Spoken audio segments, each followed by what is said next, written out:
देखे तो उसने एक रणनीति के साथ, चालाकी वाली रणनीति के साथ दो फ्रंट पर एक साथ मोर्चा खोला। एक तरफ भारत के 15 शहरों को, जिसमें कई महत्वपूर्ण हमारे सैन्य ठिकाने थे, उन जगहों को टारगेट किया गया। उसके साथ साथ एलओसी पर भी उसने पैरेलली एक फ्रंट खोल कर रखा हुआ था ताकि डाइवर्जन वहां पर हो सके।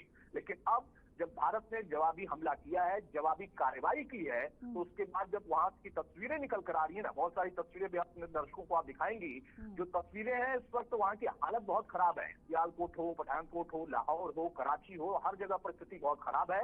और जहां जहां पर भारत ने जवाबी कार्रवाई की है, तो उसमें सबसे बड़ा जो एक्शन आप देखिए कि उनका जो डिफेंस सिस्टम है वो पूरी तरह से ध्वस्त हो गया है। और ये बहुत बड़ा झटका उनके लिए, और इसी वजह से अभी तक वो चीन के भरोसे बैठे थे, अब उनको इनका एक और जो दोस्त मुल्क है ईरान, उसकी याद आई है। और ईरान से उन्होंने नए ड्रोन मांगे हैं कि हमें जल्दी से ड्रोन दे दो ताकि हम अपना बचाव कर सके, क्योंकि अब जवाबी कार्रवाई भारत ने शुरू कर दी है। सर, मैं आपसे ये भी समझना चाहूंगी, देखिए जैसे हमने अभी अपने दर्शकों को खबर बताया कि यूएस की ओर से कमांड आया है कि लाहौर आप छोड़ दें या फिर वहां पे अपनी सुरक्षा करें। लेकिन बीते दिनों ही डोनाल्ड ट्रंप की ओर से एक बयान आया, तो उन्होंने कहा कि हम शांति चाहते हैं दोनों देशों के बीच, हम चाहते हैं कि दोनों देश युद्ध ना करें। लेकिन जब परिस्थितियां इस कदर बनेंगी तो आखिर युद्ध से कैसे बचेगा? देखिए, डोनाल्ड ट्रंप या फिर कोई भी किसी भी देश का प्रधानमंत्री या राष्ट्रपति, वो सभी, अगर हम एक व्यवस्था की बात करें तो वहां पर ये कहा जाता है कि हाँ हम शांति चाहते हैं। और भारत खुद सबसे ज्यादा, अगर दुनिया में किसी देश की बात होती है कि शांति प्रिय कौन सा देश है, तो भारत की बात होती है। लेकिन अगर भारत के ऊपर हमला किया जाएगा, हमारे आम नागरिकों को मारा जाएगा, हमारे देश के पर्यटकों को मारा जाएगा, या फिर इस तरीके की कायराना हरकत की जाएगी, तो भारत जवाब देना भी जानता है और पाकिस्तान को इसके पहले भी जवाब दिया है। सवाल इस बात का नहीं है। उन्होंने कहा कि शांति हम चाहते हैं, लेकिन साथ में डोनाल्ड ट्रंप ने यह भी कहा था कि हम भारत के साथ हैं आतंकवाद के खिलाफ। पाकिस्तान के खिलाफ की बात नहीं है, वहां के आम नागरिक के खिलाफ की कोई बात नहीं है। लेकिन हम, भारत अगर आतंकवाद के खिलाफ कोई एक्शन लेता है तो उसमें उसका साथ देंगे। अब यहाँ पर वही परिस्थितियां बन चुकी हैं। मौजूदा दौर में अगर आप देखेंगे तो लाहौर से लेकर पाकिस्तान के 9 ऐसे शहर हैं जहां पर भारत ने जवाबी कार्रवाई किया। और वहां पर इस वक्त जो तस्वीर दिख रही है, जो नजारा है, हल्कान है। वहां के अधिकारी से लेकर, नुमाइंदे से लेकर, नेता से लेकर, सभी वो लोग जो कि आतंक को सरपरस्ती देते रहते हैं। आईएसआई अलग मीटिंगें कर रहा है। पाकिस्तान में इस वक्त इमरजेंसी जैसे हालात हो गए हैं, और इमरजेंसी मीटिंग भी बुला ली है बाकायदा। शहबाज शरीफ ने अधिकारियों के साथ, सैन्य अधिकारियों के साथ उनकी इस वक्त वार्ता चल रही है कि अब आगे हम क्या करेंगे।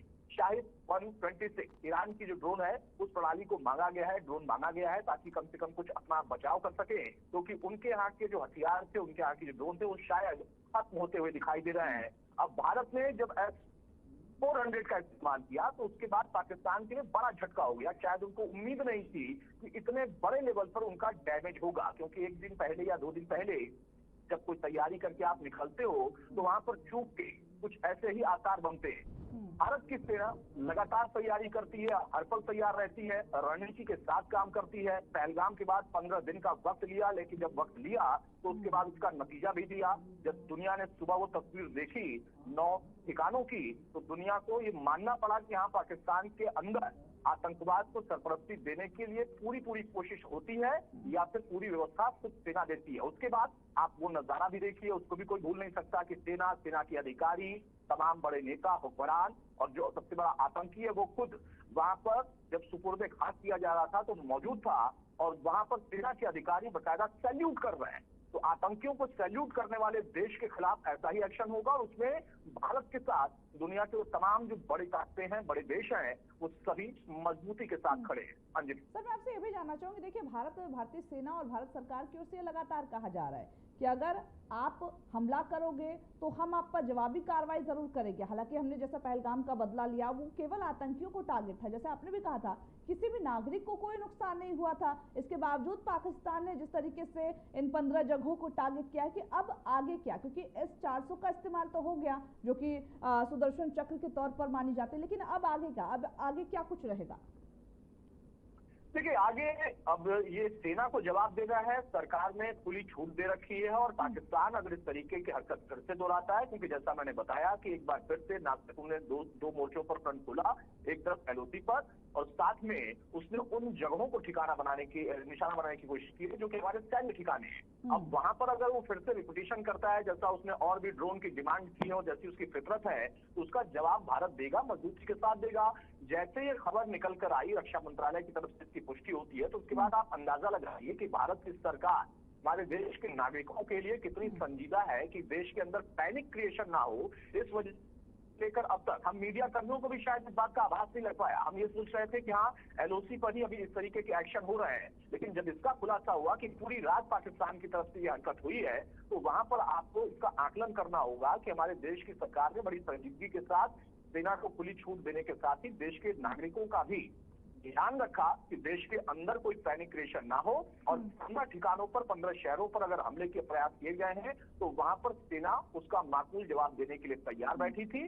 सेना ने जवाब दिया भी, और आगे भी अगर कोई ऐसा हमला होता है तो उसका जवाब देने के लिए सेना तैयार है। तो सर, लेकिन एक बात ये भी है कि देखा जाए पाकिस्तान की अगर रणनीति पर हम बात करें तो बीते दिनों क्योंकि मॉक ड्रिल भी चल रहा था, उससे जुड़े जो सायरन थे उसकी आवाज भी सुनाई दे रही थी। उसी बीच में उन्होंने अपने मिसाइल दागने शुरू किए, जिससे कहीं ना कहीं उनकी जो आवाज थी उससे स्टार्टिंग में तो ये लगा कि हाँ मे बी ये मॉक ड्रिल की आवाज हो जिसमें सायरन की आवाज हो, लेकिन फिर जाकर के पता चला कि ये ऐसी हरकतें पाकिस्तान की ओर से की गई। तो कहीं ना कहीं एक सोची समझी रणनीति के तहत पाकिस्तान काम किया था, हालांकि वो भूल गया था कि भारतीय सेना उनसे आगे है।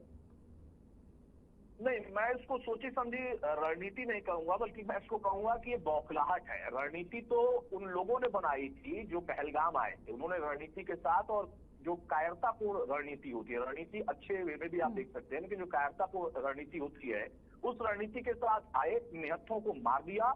रणनीति जब सेना ने, भारत की सेना ने बनाई तो उसकी तस्वीर आपने ऑपरेशन सिंदूर के बाद देखा, तो वो रणनीति होती है। ये जो पाकिस्तान इस वक्त रात भर कर रहा था या अभी जो कर रहा है वो बौखलाहट है, क्योंकि उसे उम्मीद नहीं थी कि शायद भारत इस तरीके से पलटवार करेगा, क्योंकि कई बार इसके पहले भी हमने देखा है राजनीतिक कारणों की वजह से, राजनीतिक वजहों की वजह से, या फिर जो विल पावर की कमी है उसकी वजह से सेना के भी हाथ बच जाते थे, और कोई ना कोई घटना आए दिन हमारे देश के अंदर होती रहती थी, वो चाहे संसद पर हमला हो, चाहे मुंबई हमला हो, देश के किसी और हिस्से में हो। तो एक आदत सी बन गई थी पाकिस्तान को, आईएसआई को, या कि पाकिस्तान की सेना को, कि हम कुछ भी करेंगे और कराएंगे, हम घुसपैठियों को, आतंकवादियों को बैकअप देते रहेंगे, और भारत कुछ खास करेगा नहीं। बातें होंगी, फिर से शांति वार्ता हो जाएगी और बात खत्म हो जाएगी और हम नई तैयारी में लग जाएंगे। लेकिन अब इतना बड़ा 71 के बाद, उस तरीके से हम कह सकते हैं, या करगिल के बाद, सीधे सरहद के फ्रंट पर नहीं बल्कि देश के अंदर, अपनी सीमाओं के अंदर से भारतीय सेना ने जब जवाब देना शुरू किया, तो अब ये पाकिस्तान की, आईएसआई की, वहां की सेना की बौखलाहट है।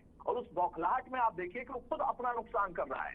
भेजा था भारत की तरफ, भारत के 15 शहरों की तरफ ड्रोन और मिसाइल, लेकिन उसको ध्वस्त करने के साथ साथ जब S-400 का इस्तेमाल करके उनके ही ठिकानों को ध्वस्त कर दिया गया, उनके तमाम जगहों पर ब्लास्ट हुए,